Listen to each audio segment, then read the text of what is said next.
सनातन धर्म की।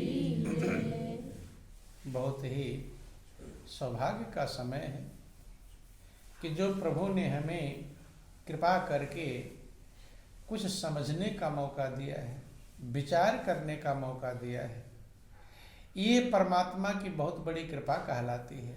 बंधु, इस संसार में जिंदगी सभी को मिल जाती है और सभी जिंदगी जीते भी हैं। सब आते हैं एक दिन संसार में और एक दिन संसार से सभी लोग जाते हैं। लेकिन जिंदगी के सच्चे रहस्य को, जिंदगी क्यों मिली है, क्या करना चाहिए, इस बात को बहुत भाग्यशाली लोग समझ पाते हैं। नहीं तो 90-95% लोग ये जिंदगी को ऐसे पशु की तरह गंवाते हैं। जैसे पशु आया, खाया पिया, संतान पैदा किया, उनका पालन पोषण किया और मरकर चला गया, और यह काम भी अच्छी प्रकार से नहीं कर पाते। महापुरुष कहते हैं कि मनुष्य की देह गुणकारी, अकल पशुओं से है न्यारी, और प्रभु की है दया भारी। बंधु, आपको जो मनुष्य की जिंदगी मिली है, ये गुणों का भंडार है कि हित अनहित पशु पक्षी जाना, और मानुष तन गुण ज्ञान निधाना। अपना हित अनहित पशु पक्षी भी जानते हैं। पशु को भी देखना, आप डंडा लेकर उसके पास जाओ तो समझ जाता है, नहीं समझ जाता है। पशु भी अपने मालिक को पहचानता है, अंधेरी रात में आ जाए पहचानता कि नहीं, भाव को पहचानता है। तो गौर करना कहते। लेकिन मनुष्य का जीवन तो गुण और ज्ञान का खजाना है। लेकिन इस मनुष्य के जीवन को पाकर भी अगर हम अपना हित अनहित नहीं पहचान पाए तो फिर हमारे में और पशु में कोई अंतर नहीं। महापुरुष कहते हैं कि पशु अपने हित अनहित को, मेरी भलाई किसमें है और मेरा नुकसान किसमें है। देखो, हम सभी लोगों को यह अनमोल चोला 84 लाख योनियों में भटकने के बाद कभी प्रभु की कृपा से मिला है। महापुरुष कहते हैं कि 184 भ्रम करे और पोपे अटकाया, अब की पासा ना पड़ा तो फिर 84 जाए। 84 लाख योनियों में भ्रमण करके हम दरवाजे पर आकर खड़े हो गए। कहाँ पर आ गए? दरवाजे। अब की पासा ना पड़ा तो फिर 84 जाए। अब की बार अगर जीवन को आपने नहीं संभाल लिया तो फिर आगे 84 लाख योनियों में जाना पड़ेगा। बंधु, तो क्या इन बातों को हम विचार करते हैं? सुन तो लेते हैं, लेकिन कभी अपने मन में सोचते हैं कि मुझे 84 लाख में जाना पड़ेगा? ये विचार करते हैं? इसका इधर ध्यान जाता है, इधर ध्यान जाता नहीं। या चले जाएंगे तो क्या होगा, परिणाम उसका क्या होगा? पहले तो यही नहीं विचार करते कि हमें 84 लाख योनियों में जाना पड़ेगा। सुन तो लिया, हाँ में हाँ मिला लिया, लेकिन ये विचार कभी आप अकेले में बैठ करके आप विचार करते हैं कि मुझे 84 लाख योनियों में जाना पड़ेगा? विचार किया कभी इस बात का विचार? और करते भी हैं, उसका परिणाम नहीं विचार करते कि होगा क्या। मान लो 84 लाख योनियों में चले गए, अभी आपको कोई गधा कह दे तो खुश होंगे कि नाराज? क्या होंगे? नाराज। खाली कहा है, अभी गधा बने नहीं हैं। क्या कहा उसने? सिर्फ कह दिया गधा, तो आप लड़ जाएंगे, है? तो जो कहने से भी कुछ नहीं मतलब, खाली बात कह दिया है ना। गधा का पैर बनाना हाथ कुछ नहीं है। आप जो कहते हो है कोई फर्क, खाली बात सुन करके आप नाराज हो जाते हैं। और जब गधा बनेंगे तब खुश होंगे कि नाराज? क्या होंगे? गौर करना, खाली सुन लिया है तब नाराजगी आ रही है, ध्यान देना। और जिस दिन हमें बनना पड़ेगा तो दुख का भंडार होगा। क्या होगा? दुख का भंडार। या सुअर कह दो, या कुत्ता कह दो, कोई ऐसी बात कह दो तो अच्छा लगेगा? आपसे बड़ा भी आदमी हो, आपसे बड़े पद वाला हो, अब आपको ऐसी बातें बोल दे तो आपको कष्ट होगा कि नहीं होगा? खाली उसने कह दिया, बनाया नहीं, अभी बने थोड़ो, खाली कह दिया, तो कहने पर जितना असर पड़ रहा है और जब बनेंगे तो कितना असर पड़ेगा। लेकिन हम सिर्फ सुन लेते हैं कि 84 लाखियों ने, कुछ लोग कहते हैं किसने देखा क्या होगा, नहीं है, क्या कहते हैं किसने देखा, कहते हैं कि नहीं कहते, ये देखा किसने? बंधुओं, आगे जो जो आपने नहीं देखा उस काम को करते हैं आप, नहीं करते? ऐसे समझ लो जैसे आपको सांप ने ना काटा हो, काटा नहीं है, लेकिन आप सांप डरते हैं कि नहीं डरते? क्यों डरते हैं? आपको सांप वाला कष्ट थोड़ा पता चला है, लेकिन जानते हैं, लोगों का सुनते हैं, देखते हैं कि भाई इसको सांप काटा है, मर गया, या तड़प रहा है, या दुखी हो रहा है, तो दूसरे का सुन करके भी आप समझ लेते हैं कि सांप खतरनाक है, इसलिए सांप से डरते हैं। तो ऐसे सुन करके भी हमें समझने का प्रयास करना चाहिए। बंधु ध्यान देना, महापुरुष समझाते हैं कि कई जन्म भय कीट पतंगा, कई जन्म गजमीन कुरंगा, कि ऐ जीव तू कई जन्म में कीड़े मकोड़े बना था, सांप बिच्छू बना था। कभी गौर कर विचार करना, सांप बन जाएंगे क्या हाल होगा, कहाँ छिपेंगे? सांप को बस एक समस्या है, हरदम वो छिपने को ढूंढता है, कहाँ छिपूं मैं, है? और अभी पुलिस वालों से कभी छुपना पड़े आपको तो उतने में ही परेशान हो जाते हैं, नहीं परेशान हो जाते? किसी रिश्तेदारी में जाएं तो कहाँ जाएं, कहीं ऐसा ना हो लीकेज पर छुपने, 2-4 महीना पुलिस से छिपना पड़े तो कितनी बड़ी परेशानी होगी, नहीं होगी? तो जबकि तमाम जगह रिश्तेदारी में चले जाओ और कहीं चले जाए, लेकिन एक सांप के लिए तो हर आदमी पुलिस वाला है, छिपा रहेगा, जरा सी पूंछ भी अगर किसी को दिखाई पड़ गई तो सारा काम छोड़कर उसी के पीछे लगेगा। गौर करना कि कितनी बड़ी झंझट है उसके लिए, ताजी हवा उसको भी चाहिए, बाहर निकलना उसको चाहिए, कब तक वो बिल में छिपा रहेगा? लेकिन बंधु, हर व्यक्ति उसके लिए पुलिस वाला ही है कि नहीं? और पुलिस वाले चलो रिश्वत लेकर छोड़ देते तो मारते ही मारते। ये भाई ने पूछो पुलिस वाला, हाँ ध्यान दें, बोलो वृंदावन बिहारी लाल की। तो गौर करना, जब भी हम कुछ भी सुने, सत्संग का मतलब होता है जब आप सुने तो सब विचार करें कि मेरा क्या होगा। जिन लोगों ने विचार किया है उन्हीं का कल्याण हुआ है।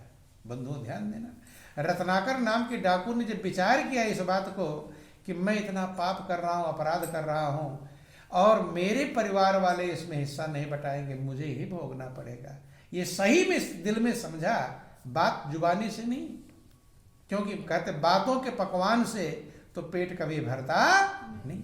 बात से आपने समझ लिया, उसका कुछ महत्व नहीं है जब तक प्रैक्टिकली आप नहीं समझेंगे उस बात को। बात से तो सब जानते हैं कि मेरा पाप कोई नहीं लेगा, जानते हैं कि नहीं जानते? सब कई बार सुन चुके हैं, जानते हैं, लेकिन फिर लोगों के लिए पाप कर्म क्यों तैयार करते हैं? बेटा बेटी के लिए झूठ भी बोलते हैं, छल कपट करते हैं, बेईमानी करते हैं, जो ड्यूटी मिली है उसको भी सही प्रकार से नहीं करते। करते हैं कि नहीं करते हैं? देखो, एक नौकरी करने वाला व्यक्ति होता है, वेतन जितना पाता है उतना ही उसे ड्यूटी करनी चाहिए, चाहिए नहीं चाहिए? लेकिन उसी में दाएं बाएं करता है, छुट्टियां मारता है, ये करता है कि नहीं करता? क्यों?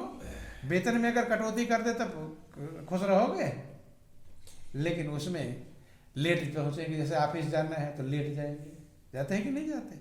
बहाने बनाएंगे, तमाम सारी बातें। वेतन में कटौती नहीं, लेकिन कर्म में कटौती होती है, और जब कर्म में कटौती करते हैं तो फल बिगड़ जाता है। क्या बिगड़ जाता है? फल बिगड़ जाता है।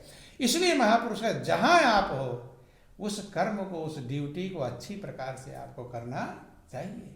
मनुष्य जीवन आपको प्रभु ने दिया है तो इसकी जो ड्यूटी दिया है इसको भी अच्छी प्रकार से करना चाहिए। अगर नहीं करेंगे आप तो आप ही इस दुख के भागी बनेंगे। बंधु, रत्नाकर ने इस बात को गौर कर लिया, विचार कर लिया कि मैं झूठ बोल रहा हूँ, लड़ रहा हूँ, लूट कर रहा हूँ, मार कर रहा हूँ, गला काट रहा हूँ, ये जो अपराध कर रहा हूँ ये मुझे ही भोगना पड़ेगा। सही से समझ लिया, बातों से नहीं, गहराई से समझ लिया। कि पैरालाइज होगा, मुझे पर लगवा मारेगा, चारपाई पर घुर्चूंगा, मल मूत्र का त्याग करूंगा, मैं करूंगा, क्या होगा मेरा। जब उसने विचार कर लिया तो समझ जाना चाहिए। समझने का मतलब है हम उस काम को करने लगे, तब उसे हमें समझना कहते हैं। और जब तक उस काम को आप करते नहीं, तब तक समझ लो कि आप समझ नहीं पाए। समझना उसी दिन आप समझ जाएंगे जिस दिन आप काम को करेंगे। कैसे? बात से नहीं। जैसे बिजली के तार को आप समझ गए हैं कि इसको पकड़ेंगे तो मारेगा करंट, तो कोई बिजली के तार ऐसे आपकी तरफ लेकर दौड़े तो खड़े रहेंगे, भागेंगे? भागेंगे। जान गए हैं, इसी को जानना कहते हैं। जो कुछ कहीं लोग कहते हैं कि जानते तो सब है लेकिन मानते नहीं, कहते हैं ना, कहते हैं। लेकिन जिस चीज को, ये गलत है, ये सिद्धांत एक ने कह दिया, ध्यान देना, ये बात एक ने कह दिया कि जानते सब है लेकिन मानते नहीं। वो सुन कर लोग कहते रहते हैं, लेकिन ये बात बिल्कुल झूठी है कि जानते सब है लेकिन मानते नहीं। क्यों झूठी है? क्योंकि जिस चीज को भी आप जान जाओगे उसे मानोगे ही मानोगे, जानते ही मानेंगे। ऐसा होगा नहीं कि जाने और माने नहीं। ये ध्यान देना, जान जाएंगे अगर तो आप मानेंगे ही मानेंगे। जैसे कुआं है, आप जानते हैं कुएं में ढकेलेगा, गिरेंगे, मरेंगे, जानते हैं तो मानते हैं कि नहीं मानते? कोई धक्का देगा तो जाएंगे कुएं की तरफ, नहीं जा रहे। इसका मतलब जान गए हैं तो काम करेंगे। करते हैं कि नहीं करते? सांप है, सांप को जान गए हैं काटता है, सांप को लेकर दौड़े, भागेंगे? बंदूक की गोली जानते हैं लगेगी, मर जाएंगे, कोई बंदूक तान दे तो रुके रहेंगे, भागेंगे? क्या करेंगे? जिस चीज को भी आप जान जाएंगे उसको करेंगे ही करेंगे। और जो हम नहीं करते हैं इसका मतलब हम उसे जानते नहीं। ये ध्यान देना, जान जाएंगे तो आप करेंगे ही करेंगे, करने से आप रुक सकते नहीं।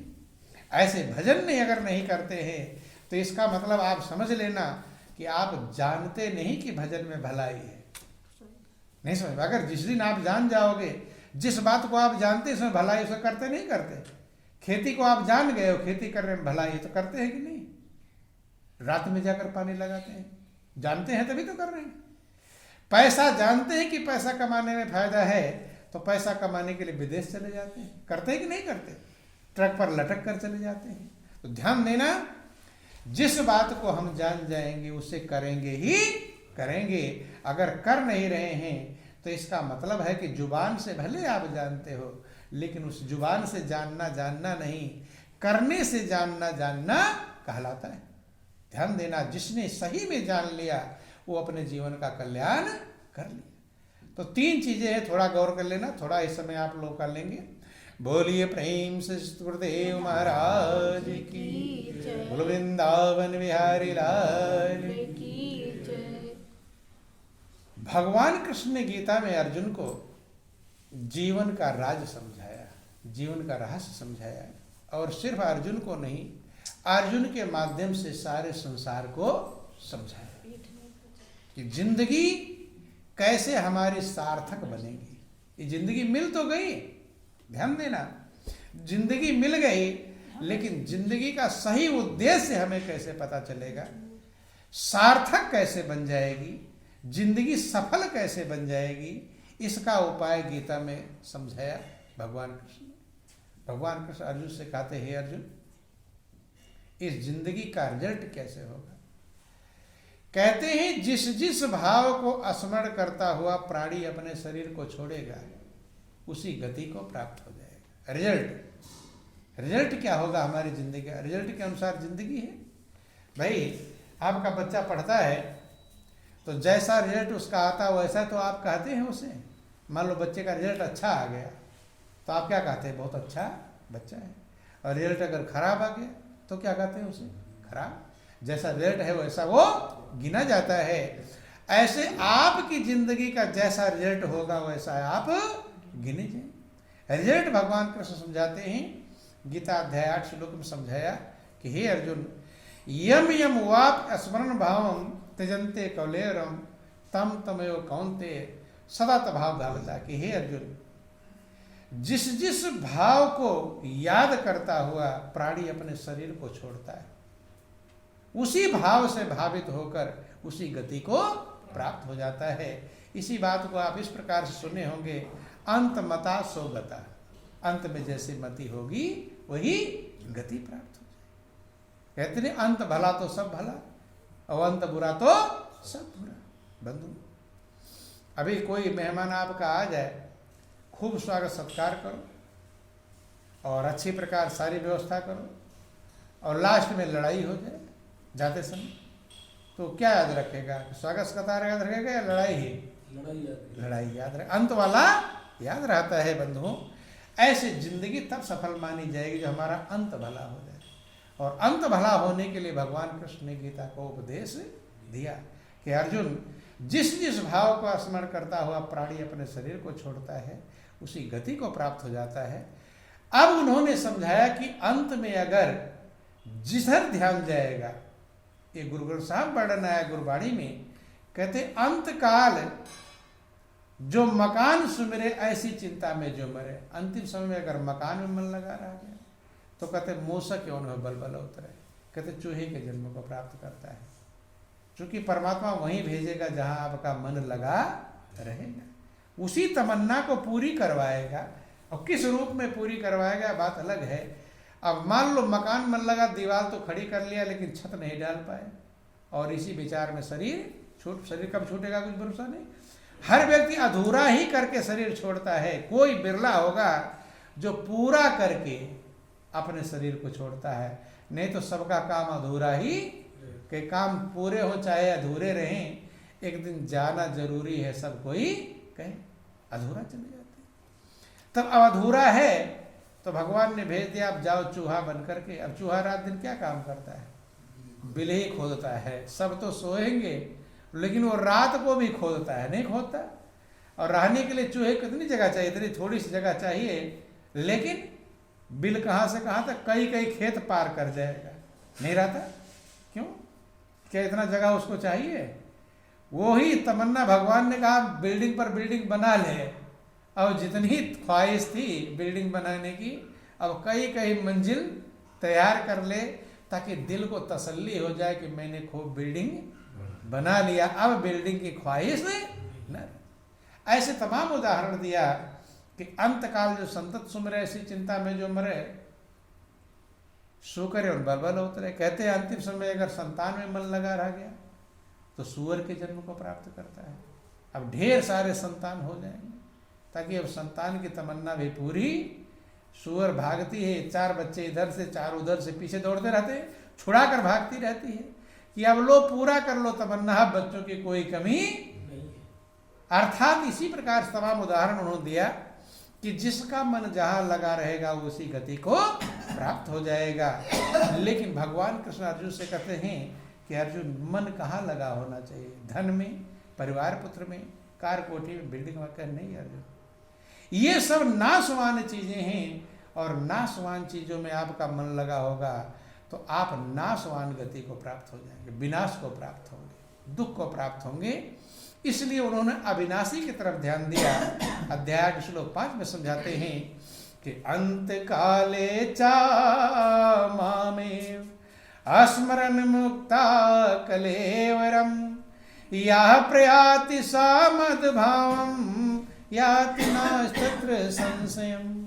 हे अर्जुन, अंतिम समय में जो मुझ परमेश्वर में, किसमें? परमेश्वर में, जो अविनाशी है उसमें मन लगाकर शरीर को छोड़ेगा तो कहते हैं कि वो मुझे ही प्राप्त होगा और वही जिसी की जिंदगी सफल मानी जाएगी। जब अविनाशी में मन लग गया तो अविनाशी जो आनंद का भंडार है, शांति का स्रोत है, सुखों का मूल है, उसमें मन लग जाने से उसी आनंद के स्वरूप को प्राप्त कर लेगा। और सबका लक्ष्य है आनंद मग्न होना। सब चाहते हैं शांति, सब चाहते हैं सुख। परमात्मा ही आनंद का भंडार है, शांति का स्रोत है, सुखों का मूल है। अंत में लगे कैसे मन, क्या उपाय है? उसके लिए 3 योग बतलाया, थोड़ा गौर करके समझेंगे। ज्ञान योग, दूसरा है कर्म योग, और तीसरा है भक्ति योग। योग माने जोड़, योग का मतलब जोड़। आप परमात्मा से जुड़ेंगे किस माध्यम से? उसके लिए 3 माध्यम बतलाया उन्होंने। थोड़ा ज्ञान की बातें हैं, गौर करके समझेंगे। सबसे पहला बतलाया ज्ञान योग। कौन सा योग है? ज्ञान योग। ज्ञान योग का मतलब होता है आपको परमात्मा में अपने मन को लगाने के लिए परमात्मा का ज्ञान होना चाहिए। क्या होना चाहिए? ज्ञान, कि परमात्मा है क्या, इसका हमें ज्ञान होना चाहिए। भाई कोई सामान यहाँ रखा है, अब किसी ने कहा वो सामान उठा लाओ, तो आपको पता तो होना चाहिए यही वो सामान है, तभी तो उठा कर लाएंगे। और अगर आपको पता ना हो फिर आप पूछते हैं क्या, मैं समझ नहीं पाया। पूछते हैं कि नहीं पूछते? ऐसे भगवान में मन लगाने के लिए भगवान का हमें ज्ञान होना चाहिए, तभी तो भगवान में मन लगाएंगे। तो भगवान कृष्ण ने ज्ञान योग बतलाया। ज्ञान कैसे होगा? तत्व ज्ञान पर जोर दिया। तत्व माने परमात्मा। तो गीता अध्याय 4 श्लोक 34 में समझाते हैं कि हे अर्जुन, मेरे स्वरूप को जानने के लिए ध्यान देना। परमात्मा का स्वरूप आप लोग सुनते हैं कि परमात्मा सबके हृदय में मौजूद है। कहाँ है? ये भगवान कृष्ण ने अर्जुन से कहा कि अर्जुन, जो ये मेरा बाहरी स्वरूप देख रहा है, ये 5 तत्व और 3 गुणों से बना हुआ 8 प्रकार शरीर है, लेकिन ये नाशवान है। ये प्रकृति का प्राकृतिक स्वरूप है, लेकिन मेरा जो अविनाशी स्वरूप है वो मेरे भी अंदर है और तेरे भी अंदर है। उस अविनाशी स्वरूप को ज्ञान प्राप्त करने के लिए तू किसी तत्वदर्शी महापुरुष शरण में जा। कहाँ जा? गीता अध्याय 4 श्लोक 34 समझाते हैं कि तद विद्धि प्रणिपातेन परिप्रश्नेन सेवया उपदेक्षन्ते ज्ञानम ज्ञानिना तत्वदर्शिना। कि हे अर्जुन, तू किसी तत्वदर्शी महापुरुष शरण में जा, प्रेम पूर्वक दंडोत प्रणाम कर, विनम्र भाव से उनकी सेवा कर। जब वे तेरी सेवा से प्रसन्न हो जाए तो हाथ जोड़कर और कपट छोड़कर सरलता पूर्वक प्रश्न करने से वे ज्ञानी महात्मा तुझे तत्व का उपदेश करेंगे, जिससे अपने हृदय में मेरे वास्तविक स्वरूप का ज्ञान प्राप्त करें। तो ज्ञान योग का मतलब होता है हम उस परमात्मा को पहचान जाएं, जान जाएं कि परमात्मा का क्या स्वरूप है। लेकिन ये ज्ञान योग प्रारंभिक स्टेज है, पहचानना। अब किसी चीज को आप जान गए कि ये चीज है, लेकिन उसका लाभ कब उठा पाएंगे? अब थाली भोजन के सामने आ गई, देख लिया कि हाँ ये 56 व्यंजन आ गए सामने, लेकिन अभी आपको उसका लाभ नहीं मिलेगा। लाभ कब मिलेगा? जब उसका आप प्रयोग कर लेंगे। आपको गुरु महाराज जी ने ज्ञान प्रदान कर दिया कि ये परमात्मा का स्वरूप है और इसी में अपने मन को लगाना चाहिए। ज्ञान तो हो गया, लेकिन अगर उसका हम प्रयोग नहीं करेंगे, भोजन की थाली सामने आ गई, ये खुशी तो हो जाएगी कि व्यंजन अच्छे अच्छे हैं, इतनी खुशी तो मिल जाएगी देख करके, लेकिन जो भोजन हमें पुष्टिवर्धक काम करेगा, ताकत देगा, लाभ देगा, वो बिना भोजन किए लाभ मिलने वाला। तो ज्ञान मिल जाने का मतलब है इतना ही कि हमें एक पहचान हो गई कि ये परमात्मा है और इसी में हमें मन लगाना चाहिए। इतना भी बहुत है, ये भी बहुत बड़े भाग्यशाली। भगवान कृष्ण ने कहते हैं अर्जुन से कि कई जन्मों के अंत के जन्म में, जब आप कई जन्म में सात्विक वृत्ति प्राप्त होती रहती है, उसके अंत के जन्म में ये तत्व ज्ञान प्राप्त होता है। ये कई जन्मों से आपने मेहनत किया होगा, तब ये ज्ञान प्राप्त होता है। ध्यान देना। बोलिए प्रेम से गुरुदेव महाराज की जय। लेकिन अभी इतना ही समझ लेना है कि जैसे हमारे सामने भोजन की थाली आ गई, अभी पुष्टि देगा नहीं, ताकत नहीं देगा, लाभ नहीं मिलेगा जब तक उसको हम खाएंगे नहीं। तो पहला है ज्ञान योग और दूसरा है कर्म योग। क्या है? कर्म योग। कर्म योग का मतलब अब हमें कर्म करना चाहिए। जब कर्म करेंगे तब वो फल बनेगा उसका। क्या बनेगा? फल। अब कर्म करने के लिए आप गौर करना और विचार करना, समझने का प्रयास करेंगे। कर्म करने के लिए महापुरुषों ने तमाम रास्ते बतलाए। जैसे आप कहानियां सुनते हैं कि जब भगवान राम लंका जा रहे थे तो उन्होंने पुल बनवाया। क्या बनवाया? सेतु बंध रामेश्वर की स्थापना किया। ठीक है। जबकि उनसे पहले हनुमान गए थे। कौन गए थे? उसी लंका को हनुमान गए थे, लेकिन हनुमान के लिए पुल की जरूरत नहीं थी। किसकी कृपा से हनुमान उस पार गए? भगवान राम की कृपा से उस पार चले गए। तब जब भगवान की कृपा से हनुमान उस पार जा सकते हैं, तो भगवान खुद नहीं अपनी कृपा से उस पार जा सकते? गौर करना भाई, आप किसी को दे दो कि चलो इतना पैसा मेरा ले जाओ, पार हो जाओगे। तो जो उतनी पूंजी थोड़ी सी दे दिया वो पार जा सकता है, तो अपनी पूंजी लेकर आप नहीं पार जा सकते। हम समझना, विचार करना। बोलिए प्रेम से गुरुदेव महाराज। भगवान राम को जब जाना पड़ा तो उस पर पुल बनवाया गया। क्या बनवाया गया? क्यों बनवाया गया? उसके पीछे कारण गौर करना। क्योंकि महापुरुष जो भी कार्य करते हैं उसमें आपका भलाई और कर्म योग छिपा होता है। क्या होता है? कर्म। क्योंकि भगवान राम के जिक्र आता है कि उनमें 18 पद में बंदर भालू थे, सेनापति थे। क्या थे? सेनापति। तो एक सेनापति के अंडर में तमाम सारी सेना रही होगी। भगवान शंकर पार्वती से कहते, पार्वती इतने बंदर भालुओं की सेना मैंने देखा कि बानर कटक उमा मैं देखा, ओ सो मूरख जो कीन चाह लेखा।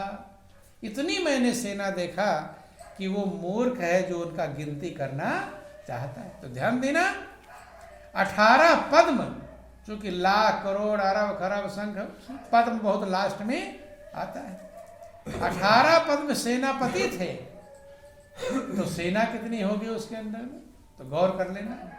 अब देखो, महापुरुष चाहते हैं कि सब, जैसे आपके 4 बच्चे हैं, तो आप क्या चाहते हैं कि 2 की भलाई हो जाए, 2 की ना भलाई से चाहते हैं। चारों बच्चे में कैसे होंगे, लेकिन आप सभी की भलाई चाहते हैं। जब भगवान राम की इतनी सेना है तो सबकी भलाई चाहते हैं कि नहीं चाहते? अब भगवान राम के लिए कितने लोग खाना बनाएंगे? 2-4 लोग भोजन बना लेंगे। कितने लोग पैर दबाएंगे? कितने लोग कपड़े धुलेंगे? 2-4 10-20 हजार में काम चल जाएगा? नहीं चल जाएगा। लेकिन 18 पद में है। अब जब उन्होंने पुल बनवाया तो सबको सेवा का मौका मिला। क्या मिला? सभी को सेवा का। अब वहां ये कह नहीं सका था ये कपड़े धुल लिया, मैं कैसे कपड़े धुलूं, ये खाना बना रहा, मुझे सेवा नहीं मिला। नहीं समझ में?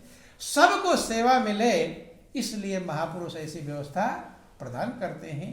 अब जितने बड़े बड़े बोल्डर ला सको लाओ, अब यहाँ कोई रोक टोक, लेकिन तुम खुद ही काम चोरी करो, ना लाओ। 50 किलो का ला सकते हो, 10 किलो लेकर आओ, तब तुम्हारी गलती है। काम चोरी करना अलग बात है, लेकिन सेवा का मौका सभी को प्रदान किया। क्योंकि बिना सेवा के सेवक का कभी कल्याण, कि सेवक सेवा भाव बिन और भवन तरय उर गारी, और गाइए गुण गण विमल जस अस सिद्धांत विचार। बिना सेवा के सेवक का कल्याण संभव नहीं। इसलिए कर्म योग में सबको लगाया। कौन सा योग? कर्म। तो पहला है ज्ञान योग और दूसरा है कर्म योग। तो जो कर्म योग में लगता है उसी के अंदर प्रेम पैदा होता है। क्या होता है? प्रेम। देखो ध्यान देना, सुदामा और कृष्ण की कहानी आप सुनते हैं। सुदामा कृष्ण का जिक्र आता है कि एक मुट्ठी चना मिला था सुदामा को कि दोनों भाई बांट के खा लेना। लेकिन सुदामा के भूख इतनी ज्यादा लगी थी कि सोचा एक मुट्ठी है, मुट्ठी माने ऐसे ऐसे नहीं, खुला नहीं, मुट्ठी का मतलब ऐसे नहीं समझ, ये तो अलग चीज है, ये भर के नहीं है। मुट्ठी में तो कितना आएगा चना, और उसमें 2 लोगों को खाना है। सुदामा ने विचार किया। ध्यान देना, मनुष्य कब कर्म करता है? जब विचार करता है। पहले विचार आपके अंदर पैदा होगा, तब आप कर्म करेंगे, चाहे अच्छा या बुरा। कर्म कब करेंगे? जब आपके अंदर विचार पैदा होगा। ध्यान देना, ये सुदामा कहानी से थोड़ा गौर करेंगे। कहानियां सुन लेते हैं लेकिन अपने लिए नहीं विचार कर पाते। सुदामा ने विचार किया कि एक मुट्ठी चना है, अब आधा कृष्ण को देना है और आधा मुझे खाना। तो आधे में कहा कितना असर करेगा? भूख कितनी लगी हुई है, भूख तो बहुत तेज लगी है। आधी मुट्ठी कुछ भी असर नहीं कर पाएगी। इसलिए विचार किया कि लाओ मैं पूरी मुट्ठी खा लूंगा। स्वार्थ से ही हमारे कर्म बिगड़ जाते हैं। क्या होते हैं? बिगड़ जाते हैं। जैसे स्वार्थ माने अपनापन, मेरा और तेरा का जहां भाव है वहीं हमारा माया हावी हो जाती है। क्या होती है? माया। जहां और मेरा तेरा का भाव आया, तो सुदामा के अंदर मेरा तेरा का भाव आया। क्या भाव आया? कि कृष्ण आधा खा लेंगे तो एक हमारे अंदर कोई असर नहीं पड़ेगा, इसलिए सोचा पूरी मुट्ठी खा लूंगा तो कुछ असर पड़ जाएगा। अपने लिए ज्यादा और दूसरे के लिए कम, अपनी भलाई और दूसरे का नुकसान। इसी को माया कहते हैं कि मैं और मोर तोर तय माया और जय बस कीन्हे जीव निकाया। मेरा और तेरा, यही माया का जाल है। माया कौन से जाल में फंसाती है आपको? मेरा और तेरा। मेरे के लिए फायदा हो और तेरा के लिए नुकसान हो। ध्यान देना, इसी चक्कर में जीव फंस जाता है। ये माया का जाल है। जो इस माया के जाल को समझ गया और मेरा तेरा से ऊपर उठ गया, है कठिन, लेकिन आप जब आप गौर करेंगे, विचार करेंगे, मेरा तेरा से उठते ही तब आप सही मंजिल पर चलेंगे। और जब तक मेरा तेरा में रह जाएंगे तब तक हमसे अच्छे बुरे कर्म होते ही रहेंगे और वो हमारे दुख को बढ़ाते रहेंगे। इसलिए इससे ऊपर उठना चाहिए। सुदामा पूरी मुट्ठी चना खा गए और जब उल्टे कर्म करता है तो मनुष्य झूठ भी बोलता है। एक ही उल्टे कर्म में 10 उल्टे कर्म तैयार होते हैं और एक अच्छे कर्म में 10 अच्छे कर्म तैयार होते हैं। याद रख लेना, एक ही कर्म नहीं होगा उतने में। अगर आप सोचो कि एक ही तो उल्टा कर्म करना है, लेकिन एक उल्टा कर्म एक काम से नहीं चलेगा, कई कर्म उसमें जुड़ जाएंगे। जैसे आप बुरे कर्म करोगे, झूठ भी बोलोगे, छिपाएंगे भी, बचने का प्रयास, तमाम तैयार हो रहा कि नहीं तैयार हो। सुदामा ने जो आधी मुट्ठी चना बेईमानी किया, दूसरे का हिस्सा खाया। अब कृष्ण पेड़ पर चढ़े हैं, बारिश मूसलाधार हो रही है, ठंड से कपकपा रहे हैं। तो कृष्ण ने कहा सुदामा कि बहुत ही ठंड लग रही है और मैंने सुना है कि ठंड में कुछ खा लो तो थोड़ा गर्मी आ जाती है शरीर में खाने से। तो लाओ वो चना जो गुरु माता ने, आँख खोल लो थोड़ा, बोलो वृंदावन बिहारी लाल की। ये मौका कभी कभी मिलता है, थोड़ा गौर कर ले, थोड़े देर टाइम है। बोलो वृंदावन